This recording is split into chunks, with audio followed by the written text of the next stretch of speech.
સુરત જિલ્લાના કામરેજ તાલુકામાં એક દુઃખદ ઘટના સામે આવી છે। હળદરુ ગામ પાસે આવેલ સ્વિમિંગ પુલમાં નહાવા ગયેલા 8 વર્ષીય બાળકનું ડૂબી જવાથી મોત નીપજ્યું છે। માતાની નજર સામે જ બનેલી આ ઘટનાથી પરિવારમાં શોકનું મોજું ફરી વળ્યું છે। પોલીસે આ સમગ્ર મામલે કાર્યવાહી હાથ ધરી છે। સુરતના કામરેજ તાલુકાના હળદરુ ગામે સૌરાષ્ટ્રવાસી એક પરિવાર સ્વિમિંગ પુલમાં નહાવા ગયો હતો। આ દરમિયાન પરિવારનો 8 વર્ષીય બાળક રમતા રમતા સ્વિમિંગ પુલના ઊંડા પાણીમાં પહોંચી ગયો હતો। માતાની નજર સામે જ બાળક પાણીમાં ડૂબી જતા અફરાતફરીનો માહોલ સર્જાયો હતો।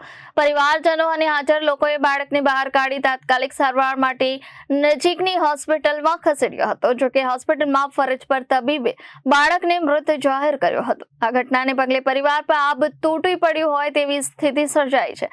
ઘટનાની જાણ થતાં જ કામરેજ પોલીસ હોસ્પિટલ પહોંચી અને આ સમગ્ર મામલે જરૂરી કાયદેસરની કાર્યવાહી હાથ ધરી વધુ તપાસ શરૂ કરી છે।